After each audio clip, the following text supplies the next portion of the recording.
दोस्तों ओला इलेक्ट्रिक का Q3 का रिज़ल्ट कंपनी ने यहाँ पे डिस्क्लोज़ कर दिया है। तो आइए जल्दी से एक क्विक रिव्यू ले लेते हैं नंबर्स का कि क्या नंबर्स इस बार आए हैं और पिछले से ज़्यादा आए हैं या कम आए हैं।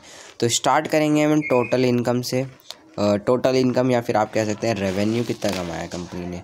तो अगर आप देखेंगे तो 1170 करोड़ इस क्वार्टर में, 1314 करोड़ पिछले क्वार्टर में, और अगर आप एक साल पुरानी बात करेंगे तो यहाँ पे 1371 करोड़।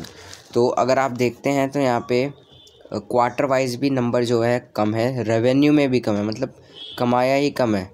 और अगर आप देखते हैं क्वार्टर वाइज उसमें भी कम ही है नंबर।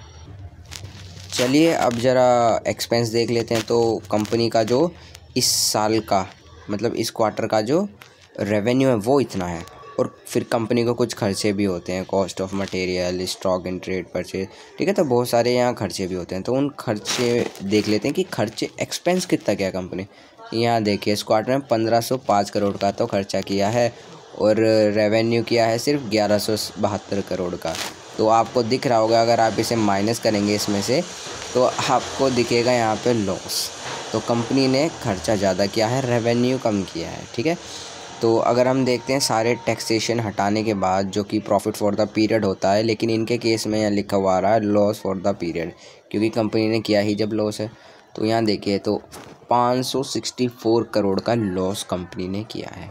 और ये देखिए लॉस करते कंपनी कभी कभी हो जाता है तो कोई दिक्कत की नहीं होती है बात, लेकिन कंटिन्यूसली उस लॉस को बढ़ाना एक थोड़ा कंसर्निंग व्यू हो जाता है कंपनी के लिए।